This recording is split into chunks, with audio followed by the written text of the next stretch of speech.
वहाँ कौन कौन आया होगा? कहते हैं इंद्र गणपति सभी आए होंगे, हट देवों के होंगे निराले, हट देवों के होंगे निराले, हट देवों के होंगे निराले। इंद्र गणपति सभी आए होंगे, हट देवों के होंगे निराले, हट देवों के होंगे निराले, हट देवों के होंगे निराले। विहंग के पार तुम पर चले, विहंग के पार तुम पर चले, तुम आवाज़ देना पड़ेगा, तुम आवाज़ देना पड़ेगा। सभी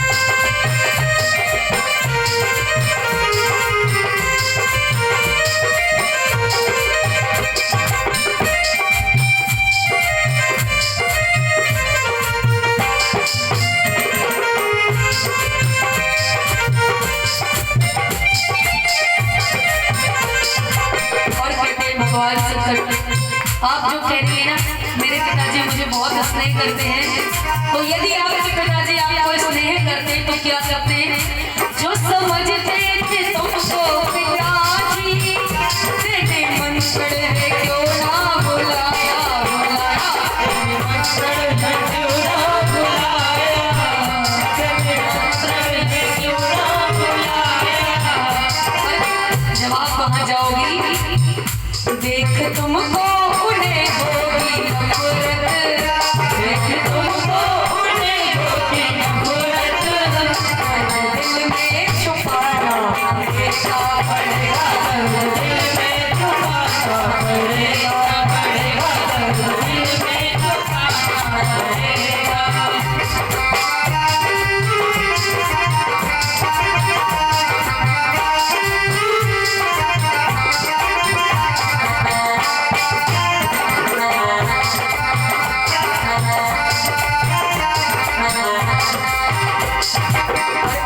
भगवान शंकर रोक रहे हैं,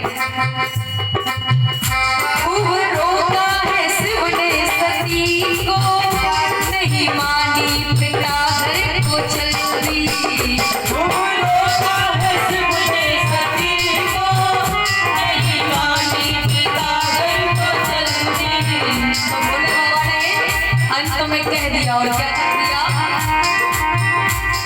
आज जाती हूँ शिव को बुला दो, आज जाती हूँ शिव को बुला दो, तुम्हें वापस ना आना पड़ेगा, तुम्हें वापस ना आना पड़ेगा, तुम्हें वापस ना आना पड़ेगा।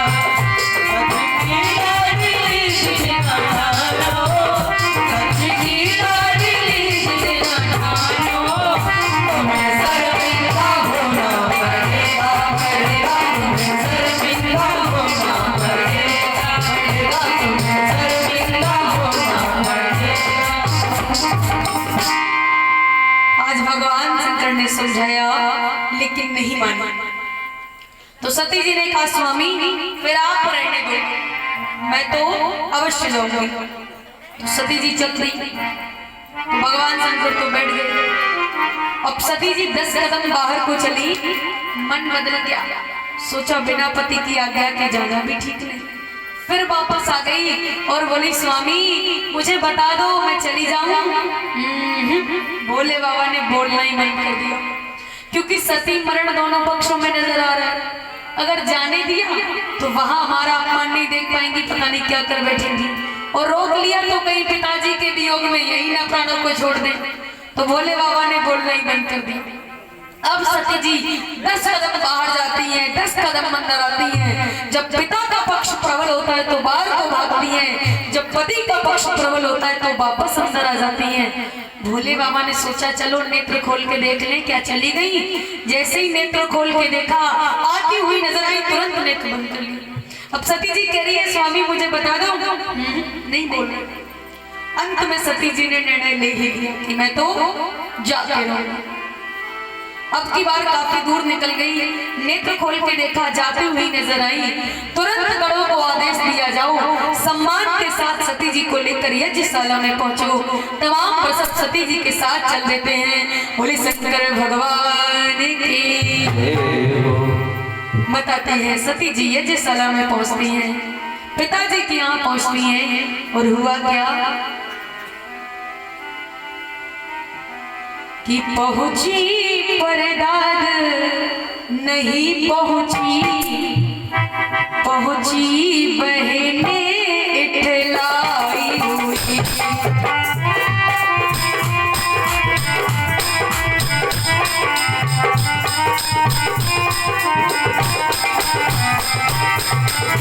पहुंची पर दाद नहीं पहुंची, पहुंची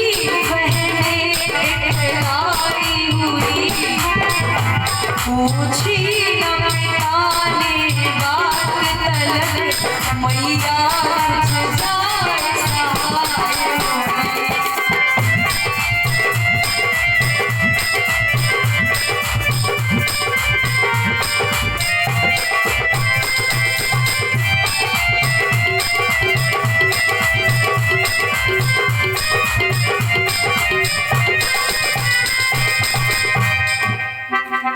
जब सती जी पिताजी के यहाँ पहुंची, किसी ने कोई सम्मान नहीं किया, पिता ने भी कोई सम्मान नहीं किया। बहनों ने देखा तो देखकर मुंह फेर लिया, आपस में कानाफूसी करने लगी। देखो इन्हें देखो, ये बिना निमंत्रण के आ रही है, इनके लिए निमंत्रण नहीं गया, बिना बुलाए चली आ रही है। आपस में कानाफूसी करने लगी। केवल माता जी आकर गले लगी और सती जी को लेकर यज्ञशाला में पहुंची। सती जी यज्ञशाला में पहुंची, देखा सभी देवताओं का स्थान है, सभी देवताओं के नाम की आहुति लग रही है, शिव जी का कोई स्थान नहीं है। शिव का स्थान न देखने पर सती जी को क्रोध आ गया और सती जी ने कहा कि आदि से अंत तक घूम फिरी पर मिला आत्म अनुराग नहीं।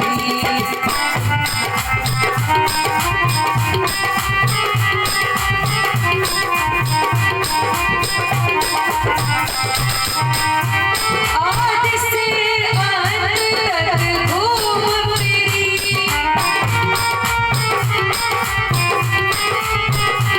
पर मिला आत्म अनुराग नहीं।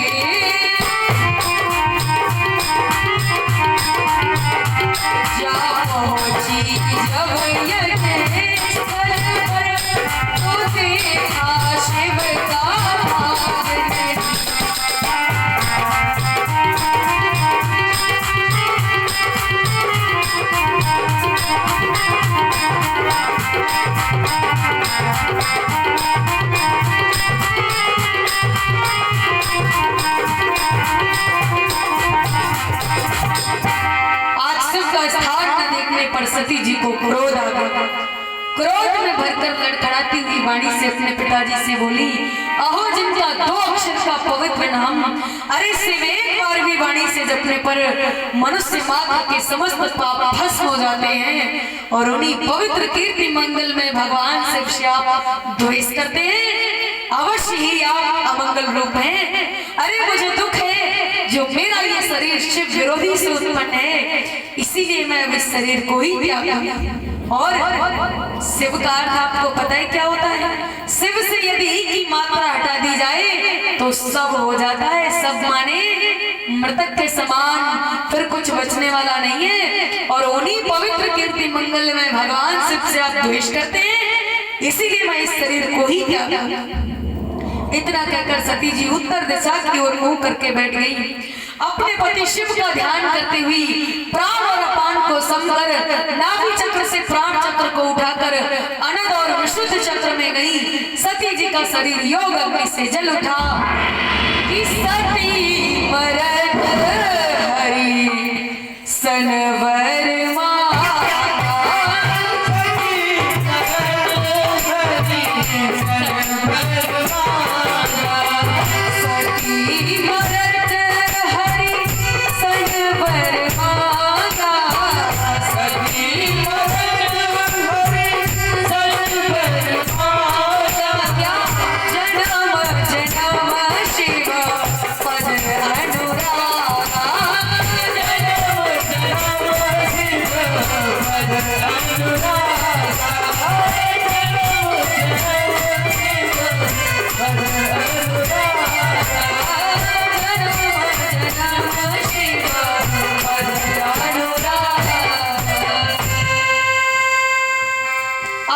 का शरीर योग अग्नि से जला। सती जी का यह अद्भुत प्राण त्याग गणों ने देखा तो दक्ष को मारने के लिए उठ खड़े हुए, परंतु भृगु मुनि ने यज्ञ में आहुति दी। ऋभु नाम के तेजस्वी देवता प्रकट कर दिए, जिन्होंने यज्ञ कुंड की समिधाओं से मार मार कर गणों को भगा दिया। गण एकदम से कैलाश पर्वत पर पहुंचे।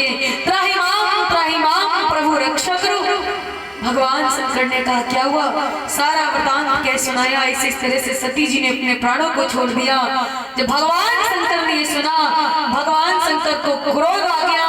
उन्होंने अपनी जटाओं को पटक दिया।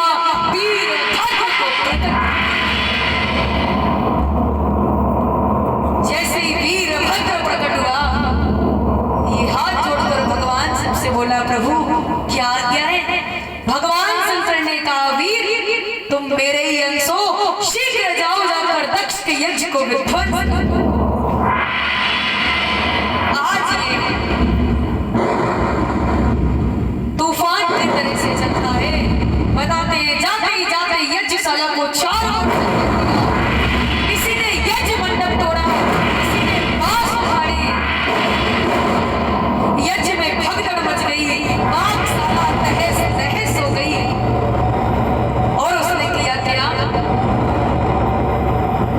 कि उस भट ने काट छाट करके मुनियों को मार बिगाड़ दिया।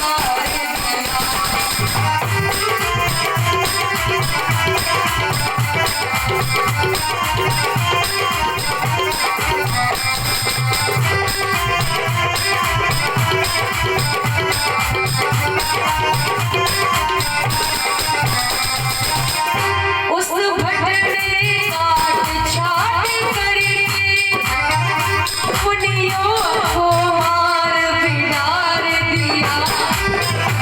राजा का शीश उतार वही और तुरंत राज में डाल दिया।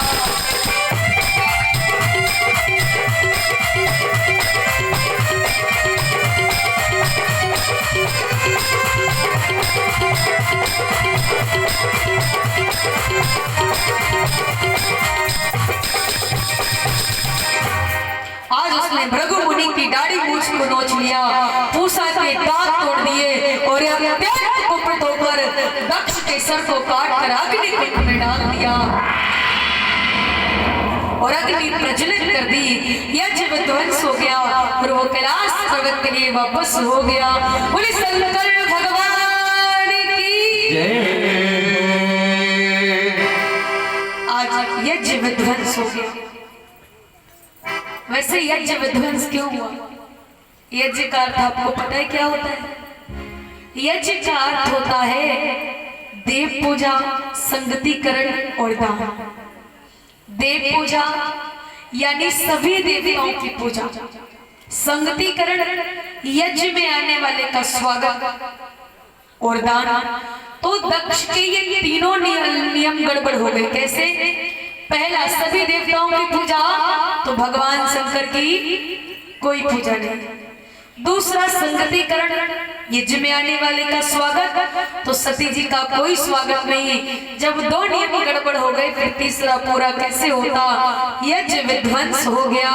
बोले शंकर भगवान की। वो एक भजन और उसके बाद आगे की कथा।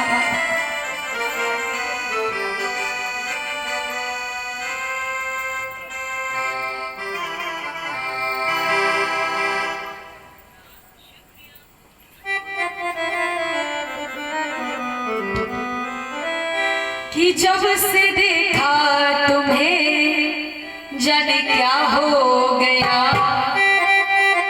जब से देखा तुम्हें जाने क्या हो गया, ऐ मुरली वाली शाम में मैं तेरा हो गया। याद है ना? तो बोलेंगे सभी लोग तालियों के साथ यदि भगवान का होना है तो। कि जब से देखा तुम्हें जाने क्या हो गया, जब से देखा तुम्हें जाने क्या हो गया, शाम में तेरा हो गया, मुरली वाली शाम में तेरा हो गया।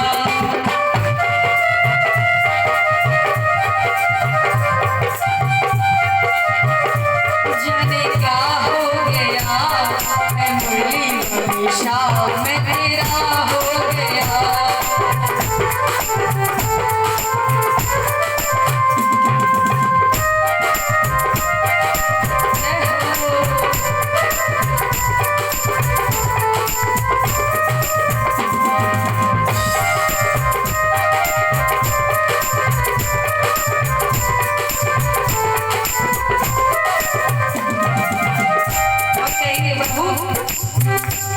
तू दाता है तेरा पुजारी हूँ मैं, तेरे घर का तो बाबा भिखारी हूँ मैं, तेरे घर का तो बाबा भिखारी हूँ मैं, तेरे घर का तो बाबा भिखारी हूँ मैं।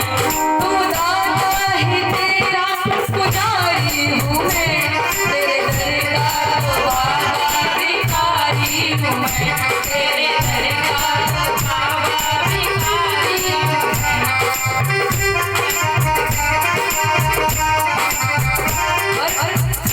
जो न सोचा कभी वही हो गया, जो न सोचा कभी वही हो गया। ऐसे ऐसे हाँ। मुरली वाली शाम में तेरा हो गया, मुरली वाली शाम में तेरा हो गया, मुरली वाली शाम में तेरा हो गया।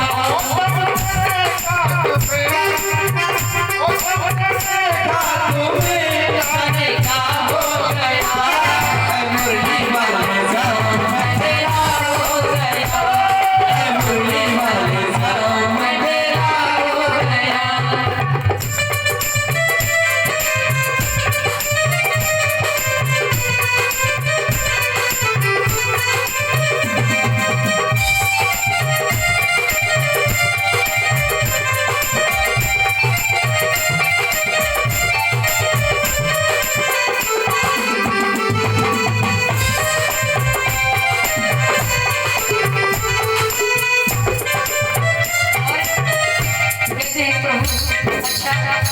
आप लोग यहाँ आते हैं तो आनंद मिलता है ना?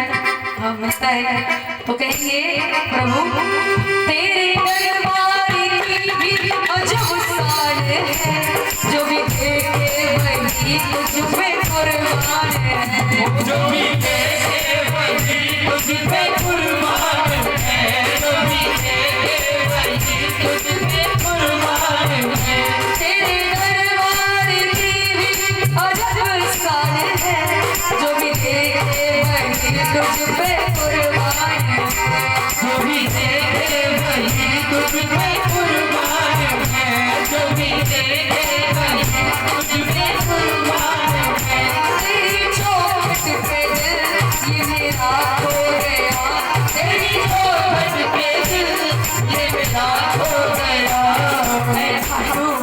श्याम मैं तेरा हो गया, मैं परुमल श्याम मैं तेरा हो गया।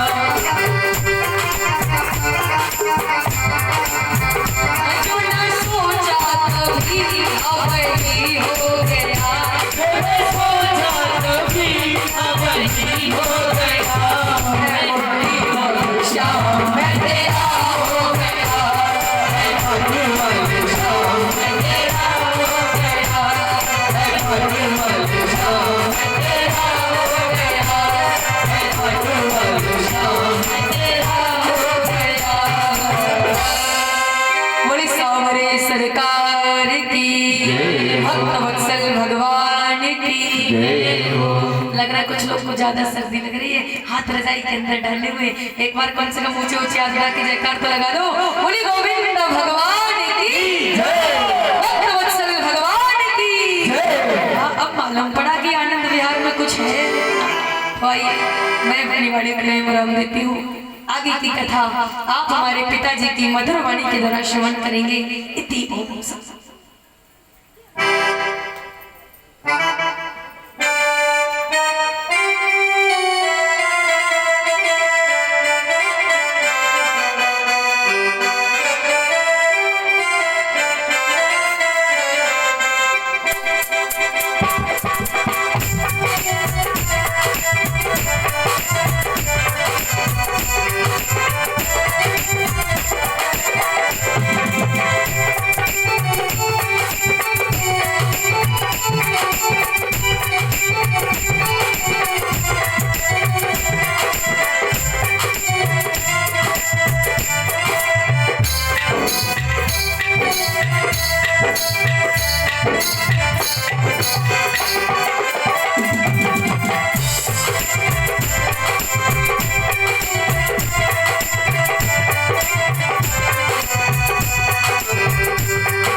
बोले सच्चिदानंद भगवान की जय, योगीराज कृष्ण की जय हो, मर्यादा पुरुषोत्तम श्री राम की जय हो, सभी भक्तों संतों की जय हो।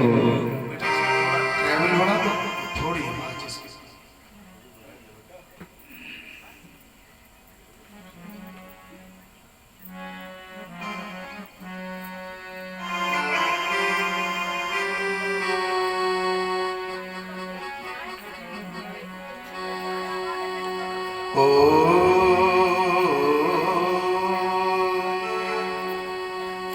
ओम यां मेधां देवगण पितरस्य उपासते तया मध्य मेधया अग्ने मेधाविनं कुरु। ओम सन्नो मित्रासं वरुणं सन्नो भवत्वदीयमा सन्नो बृहस्पति सन्नो विष्णुरुक्रमा।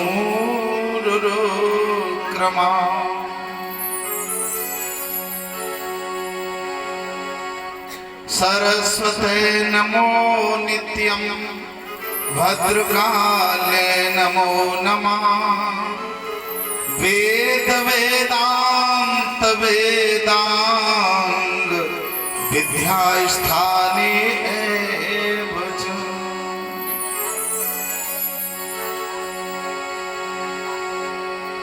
अखंडानंद बोधाय शिष्य संतापहारिणे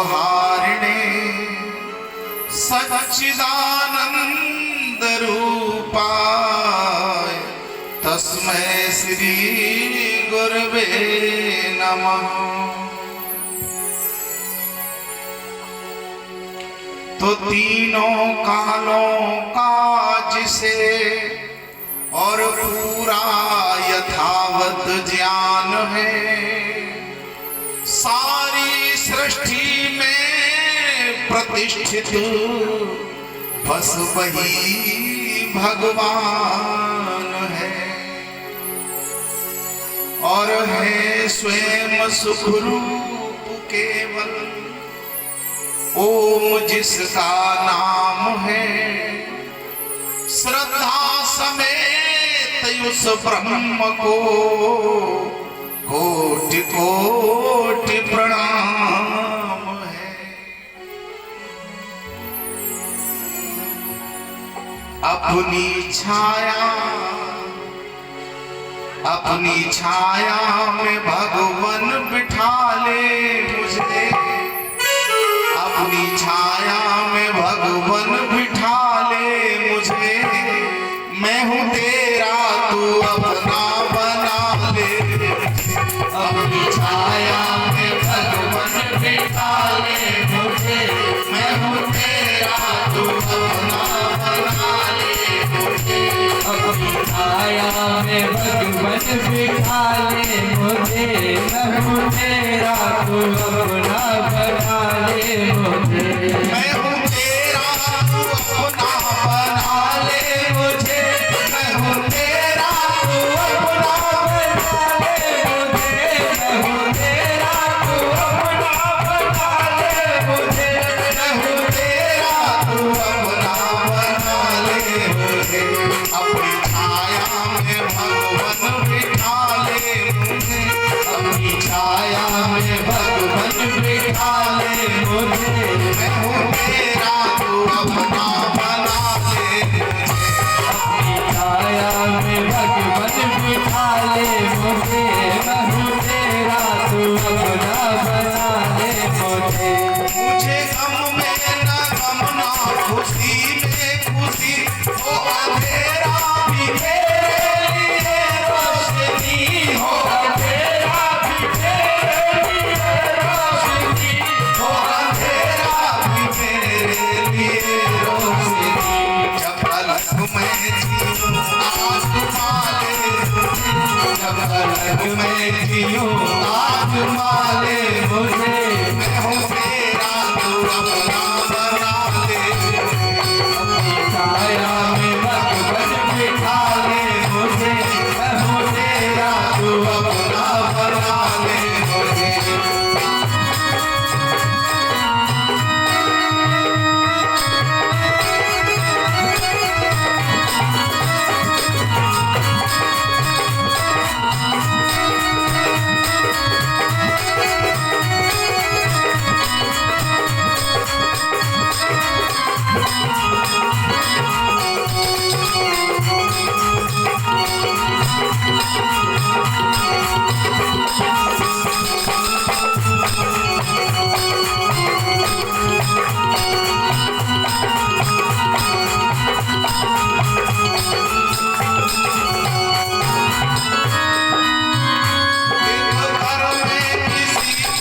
खुशी ना चलूं राह इंसानियत की हमेशा चलूं, राह इंसानियत की हमेशा चलूं, राह इंसानियत की हमेशा चलूं। भूल जाऊं तो जग से उठा ले मुझे, भूल जाऊं तो जग से उठा ले मुझे, मैं हूँ तेरा तू अपना बना ले मुझे। मैं हूँ तेरा तू अपना बना ले मुझे। अपनी छाया में भगवन बिठा ले मुझे, मैं हूँ तेरा तू अपना बना ले मुझे। मैं हूँ तेरा तू अपना बना ले मुझे।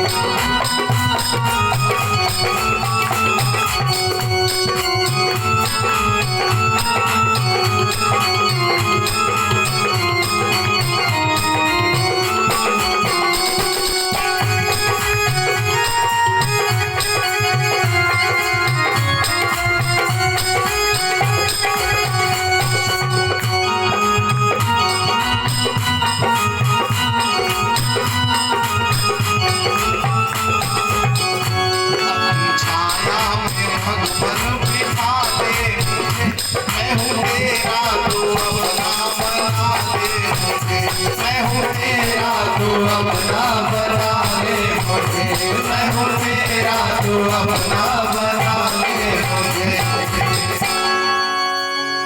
भद्र श्रोतागण, परम पिता परमात्मा के चरणों में अपने को समर्पित करते हुए और हमारी इस कथा के मुख्य श्रोता के रूप में विराजमान देवेश सिंह चौहान जी व राकेश सिंह चौहान जी और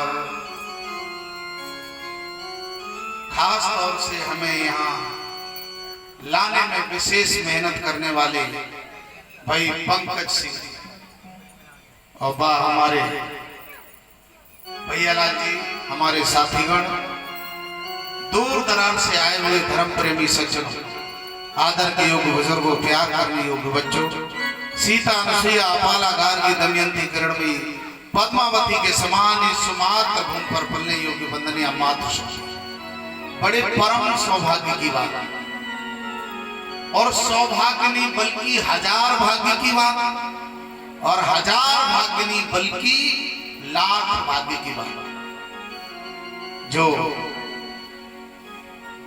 राम मंदिर के प्रांगण में ये श्रीमद् भागवत की कथा चल रही है, उसका आज द्वितीय दिवस सायंकालीन वेला का कार्यक्रम और अभी अभी साध्वी सत्यप्रिया के द्वारा आप बड़ी सुंदर कथा शुरू कर रहे थे। हमारे ऋषियों ने यहाँ तक कहा कि एक शब्द काफी है जिंदगी बनाने के लिए और एक भूल काफी है जिंदगी रुलाने के लिए। और ये मानव शरीर जो हमें मिला इसलिए मिला कि इस दुनिया में आकर के अच्छे कार्य, वैसे खास तौर से तो ये जीवन प्रभु भजन के लिए, लेकिन ऐसी आपाधापी मची है, सुबह से शाम तक हम नाना प्रकार के जंजालों में उलझे रहते हैं लेकिन प्रभु का भजन नहीं करते। कितनी योनियां हैं, जो भी हो, अंदाज है लोगों का कि 84 लाख योनियां हैं, 83,99,999 योनियों में श्रेष्ठ ये मानव का चोला है। और याद रखना, ये चोला ऐसे ही नहीं मिला है, संत श्रोमणी बाबा तुलसीदास ने मानस में लिखा। और क्या लिखा? और ये बड़े भागी मानुष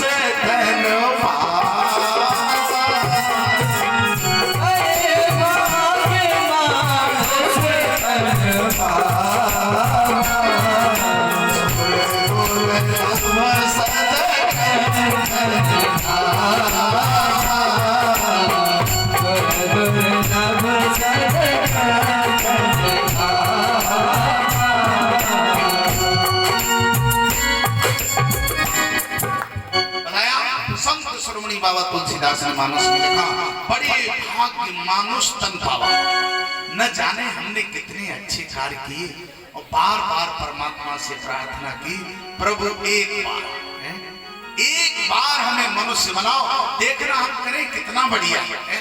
अच्छा बोलो कहा होगा क्या? परमात्मा ने कहा अच्छा चलो देखते हैं एक बार हमें भेज कर। और जब इस दुनिया में हम आए भूल गए। अच्छा भूल गए, ऐसी माया में उलझ गए।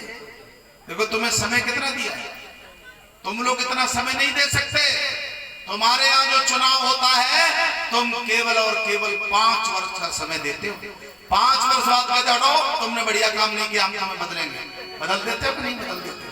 अब परमात्मा ने कितना समय दिया?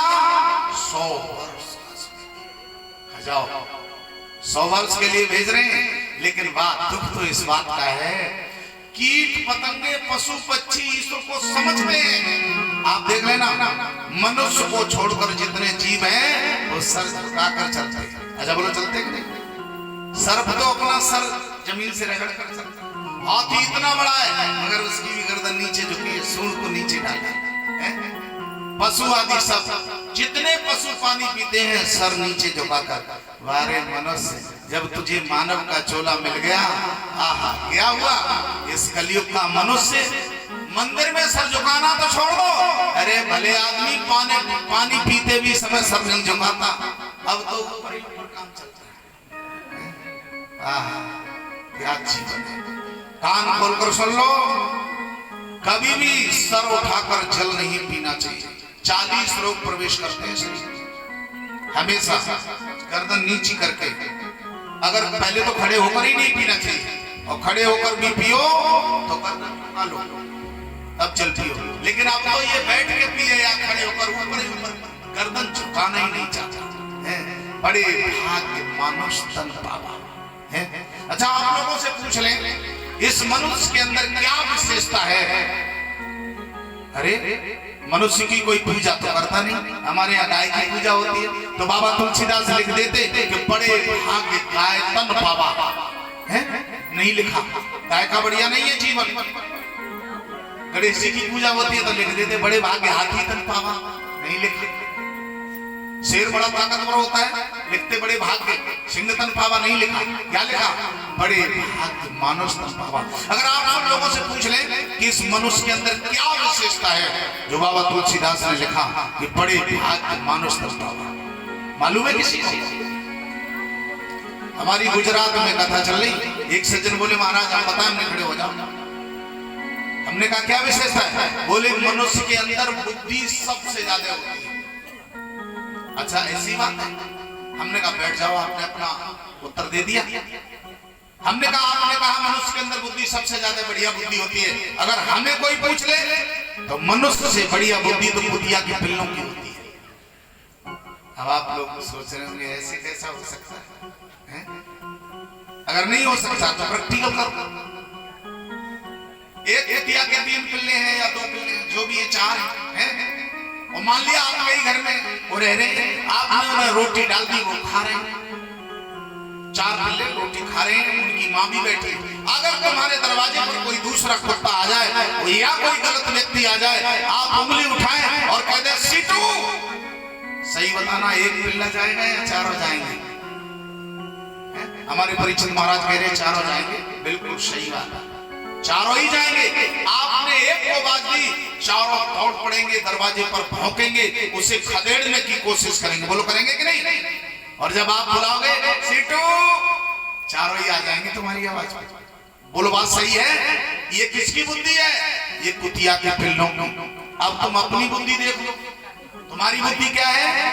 एक पिता के 3 बेटे और तीनों घर में कुर्सी मेज डाल करके बैठे पुस्तक पढ़ रहे हैं, और पिताजी कठिन कमाई करके खेत से आ रहे हैं, बेचारे परेशान पसीने से लथपथ हो रहे हैं, प्यास से गला रुंध रहा है, बोला नहीं जा रहा है, बड़ी प्यास लगी है। वो दरवाजे पर जैसे आए एकदम से आवाज लगाई, बेटा पानी जल्दी लाओ, प्यास लग रही है। कौन जाएगा? सबसे बड़ा बेटा एकदम अपने से छोटे से बोला, जाओ पिताजी पानी मांग रहे, जाओ पानी दे दो। वो बोला हमसे कह रहे हैं, छोटे से बोला है तुम जाओ पिताजी पानी मांग रहे, पानी दे दो। सबसे छोटा बोला हमसे कह रहे हैं, बड़े वाले से कहा तुमसे कहा, तुम जाओ ना, तुम पानी दे दो। तब तक पिताजी की दूसरी आवाज आ गई, बेटा पानी। बड़े वाला फिर बोला नहीं है, पानी दे। वो फिर अपने से तुम जाना, तुमसे कह रहे, और सबसे छोटा बड़े से हमसे कह रहे, तुमसे कह रहे, तुम जाना। तीनों में से एक भी जाने को तैयार। बोलो बात सही है? अच्छा सही बताना, बुद्धि किसकी बढ़िया है? आवाज जोर से आनी चाहिए। बुद्धि किसकी बढ़िया है? कुतिया के पिल्लों की। कहां चली गई तुम्हारी बुद्धि? समझ लो बुद्धि तुम्हारी बढ़िया नहीं, इसलिए नहीं लिखा बाबा तुलसीदास ने कि बड़े भाग्य मानुष तन पावा। फिर क्यों लिखा? बता दे क्यों लिखा? परमात्मा ने एक चीज तुम्हें ऐसी दी है जो 83,99,999 योनियों को उसने नहीं दी, किसी को नहीं दी, जो वस्तु तुम्हें दी। वो कौन सी चीज है? ये 2 हाथ। तुम्हारे जैसे हाथ परमात्मा ने किसी को नहीं दिए। बोलो शेर को दिए, हाथी को दिए, गाय बैल सूकर कुकर किसी को नहीं दिए, जो 2 हाथ तुम्हें दिए। और मालूम है इन हाथों की कितनी बड़ी महिमा है? तुम्हें इनकी वैल्यू नहीं मालूम है, और वैल्यू मालूम हो जाएगी। आपने देखा होगा किसी का थ्रेसर से यहां से हाथ कट गया, देखा है? तो किसी का यहां से कट गया, आपने देखा होगा मशीन से कट गए। एक व्यक्ति के हमने आंखों से देखे मथुरा रेलवे स्टेशन पर, जिसके हाथ दोनों बाजुओं से कटे हुए। हाँ भाई साहब कह रहे हैं बंदर को दी। बहुत अच्छी बात है उन्होंने कही। अच्छा बंदर रोटी बनाता है, हाथ लगा के साबुन साफ करता है? करता है? नहीं, वो नहीं करता है। वो केवल उसे चलने और खाने के लिए दी। तुम्हारे जैसे नहीं, उसके जैसे हाथ है वैसे ही पैर है, कोई फर्क नहीं। तुम्हारे पैर और हाथों में फर्क है। तुम्हारे जैसे हाथ किसी को नहीं दिए। बंदर अपने नाखून कभी नहीं काटता, ना कभी सफाई करता है। तो याद रखना, दोनों हाथ बाजुओं से कट गए। और जब दोनों हाथ बाजुओं से कट गए, याद रखना जिसके हाथ दोनों ना हो बाजुओं से, आप कितने समय तक उसकी सेवा कर सकते हो? साल, 2-4 साल, इससे ज्यादा नहीं। ऊब जाओ। और इसके दोनों हाथ बाजुओं से कट गए। देखना चाहो तो मथुरा रेलवे स्टेशन पर मिल जाएगा, देख ले। जब दोनों हाथ बाजुओं से कट गए, परिवार वालों ने 1-2 साल सेवा की। उसके बाद उठ गए, कहने लगे दुनिया को मौत आती है, तेरे लिए मौत भी नहीं आती। अरे मर जा जाके कहीं।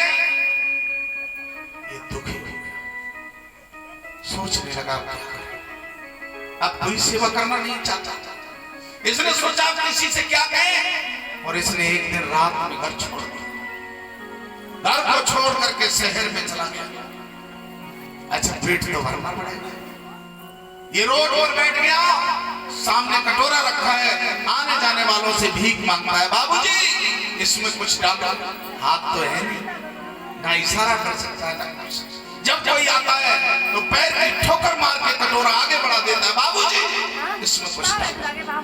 लोग देखते हैं इसके हाथ नहीं है, तो कोई 2 रुपए डालते हैं, कोई 10 रुपए डालते हैं। पैसे डालकर लोग चले जाते हैं। एक सज्जन आते हैं, उन्होंने देखा कि इसके तो एक भी हाथ नहीं।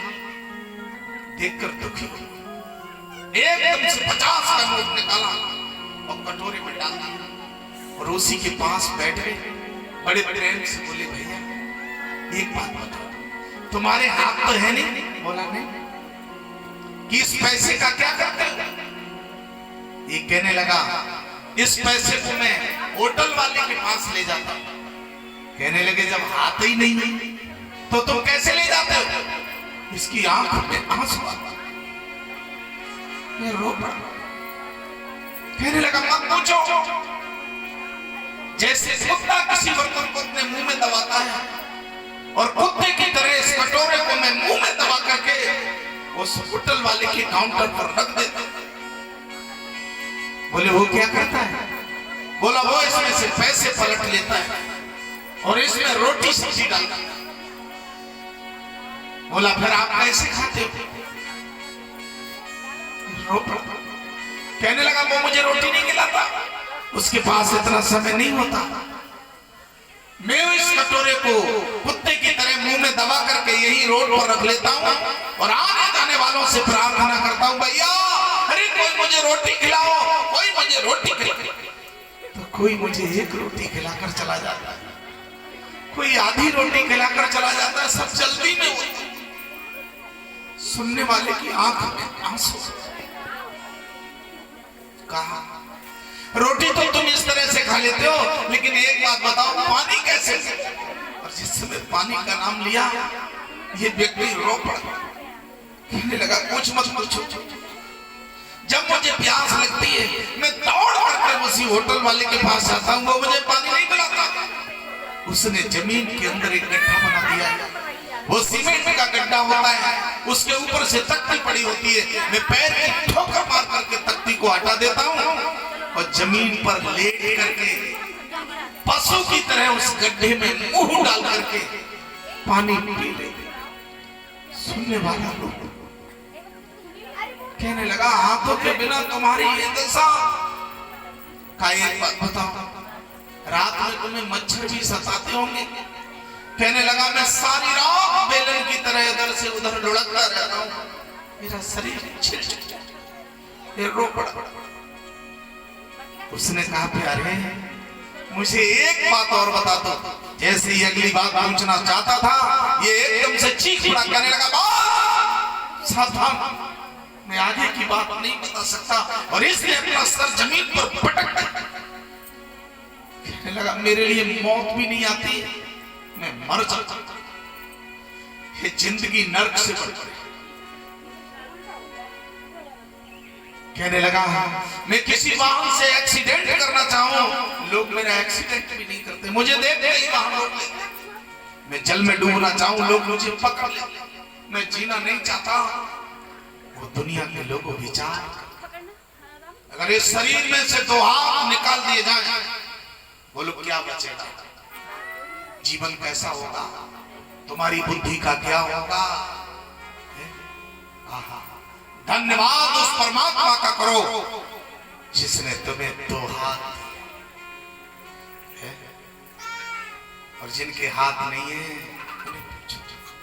और तब लिखा बाबा तुलसीदास, क्या लिखा? और ये बड़े भागी मानुष धन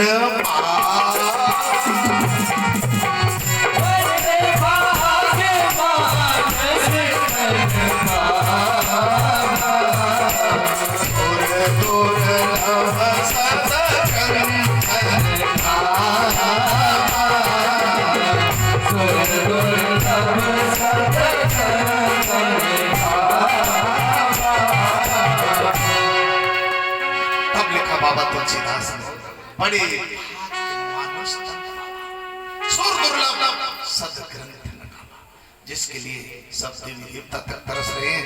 एक बार हमें मानव का शरीर मिल जाए, और ऐसा मानव शरीर पाकर के मेरी बात कान खोल करके सुन लेना।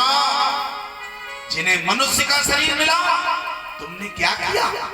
इन हाथों से दान नहीं किया, इन हाथों से दीन दुखियों की सेवा नहीं की, और तुमने मूक पशुओं पर छुरियां चलाना सीखा। इस जीव के स्वाद में जीवों की जाने लेना शुरू कर दिया। कान खोल करके सुन लो, जो लोग जीव के स्वाद में मूक पशुओं की गर्दनें काटते हैं, परमात्मा अगले जन्म में ये हाथ तुमसे छीन लेगा। बोलो छीन लेगा कि नहीं? और तुम्हें कुकर सुकर नाली का कीड़ा बनाएगा। इसलिए इन हाथों को पाकर के जीवों पर दया करो, दीन दुखियों की मदद करो, इन हाथों से धर्म के लिए दान करो, तब तुम्हारे जीवन का कल्याण होगा। लेकिन करें क्या? अभी आप देख रहे हैं 2 दिन से बेटी चिल्ला रही है, ताली बजाओ, ताली बजाओ, और ये भी समझा रही है अगर ताली नहीं बजाई अगले जन्म में कछुआ बनोगे। लेकिन हम नहीं कहेंगे ताली बजाओ, कोई भी ताली मत बजाना। वो ताली बजाएं जिन्हें परमात्मा ने 2 हाथ दिए, वो ईश्वर के लिए ताली बजाएं। और जिन्हें हाथ नहीं दिए वो प्रार्थना करें कि हमें हाथ देना, तब हम ताली बजाएं। और जिन्हें हाथ दिए और कंजूसी की तो होगा क्या? छीन लेगा। तुमने इनका दुरुपयोग किया है। हाँ, तो एक लाइन का भजन और उसके बाद और भजन बिन जीविया, और भजन। हाँ, आपको पहले से बजने लगे क्योंकि डर कहीं छीन न ले। बात सही है, चलो अब पता तो चल गया। हाँ, दिल से बताओ। और क्या? और भजन बिन जीविया, सुनी सुनी लागे, सुनी सुनी लागे भजन बिन जीविया, सुनी सुनी लागे जीविया, सुनी सुनी लागे, सुनी सुनी लागे, हाँ सुनी सुनी लागे, सुनी सुनी लागे, हाँ सुनी सुनी लागे, सुनी सुनी लागे कोयल बिन जीविया, सुनी सुनी लागे भजन बिन जीविया, सुनी सुनी लागे। आगे है सुना कोयल के, आगे है सोना माली के बिन, आगे है सुना माली के बिन, आगे है सोना माली के बिन, माली के बिन, माली के बिन, माली के बिन, माली के बिन, बिन बगिया सुनी सुनी लागे, कोयल बिन बगिया, सुनी सुनी लागे, भजन बिन जीविया, सुनी सुनी लागे,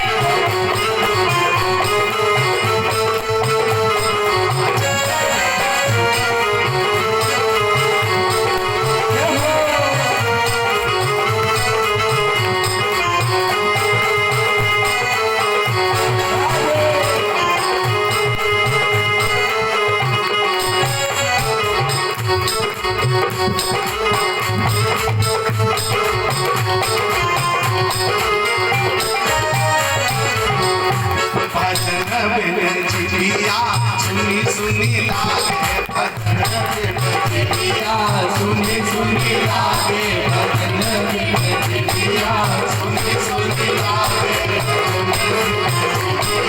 सुनी सुनी लागे भजन बिन चिड़िया सुनी सुनी लागे। बोलिए गोविंद भगवान की बढ़िया कथा सुनाई है।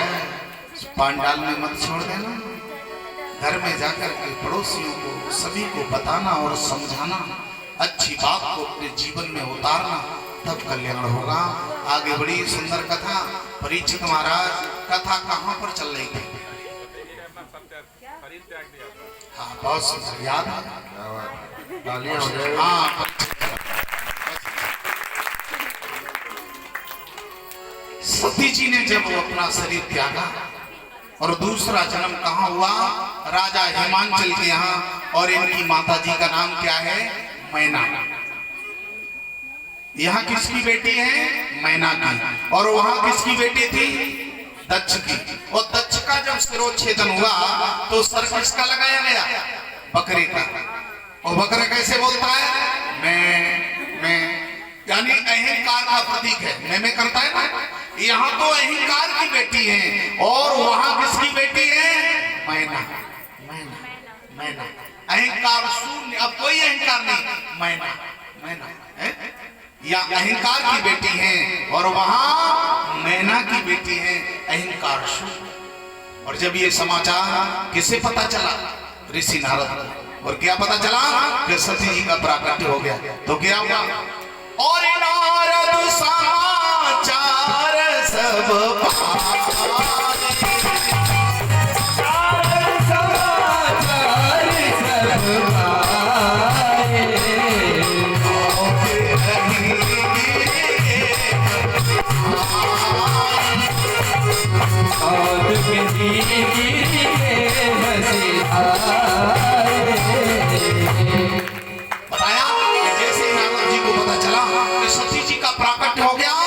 ऋषि नारद राजा हिमांचल के यहाँ पधारे।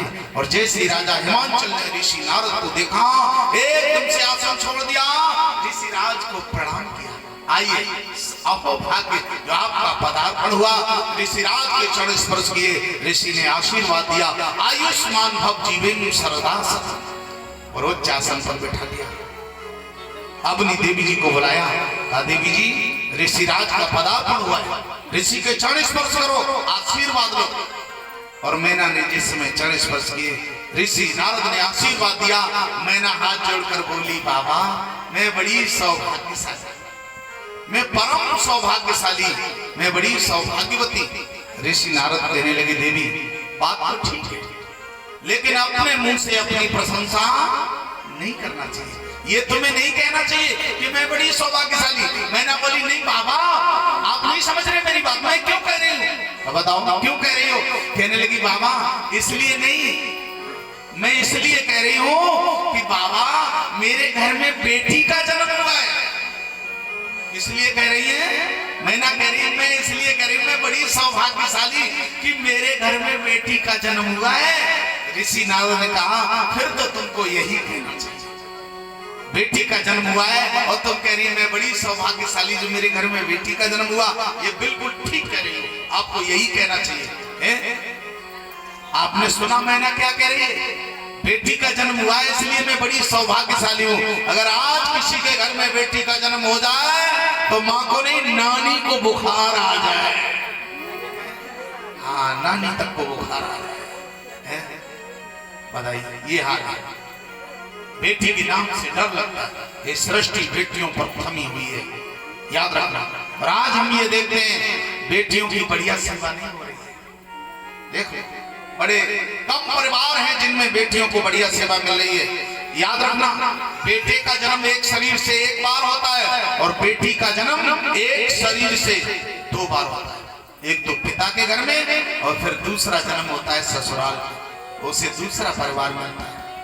इसलिए बेटे को बढ़िया खिलाओ, बढ़िया पहनाओ, बढ़िया पढ़ाई लिखाई करो। हो सकता है ससुराल में वो सुख न मिल सके तो आप उसको वो सुख दो, लेकिन नहीं, आज बेटियों की बढ़िया सेवा नहीं हो रही, बढ़िया खाने पीने को नहीं मिल रहा है। कैसे? हमें एक बात याद आ रही है। हम एक जगह कथा कह रहे, सुबह को टहलने के लिए जा रहे थे, और जब हम गली से निकल रहे थे, हमने देखा क्या, एक बहन जी भैंस का दूध निकालने के लिए जा रही, और जब भैंस का दूध निकालने के लिए जा रही, गांव गांव बात है, और भैंस का दूध निकालने के लिए जा रही, पीछे से एक बालक जा रहा था जिसकी आयु लगभग 5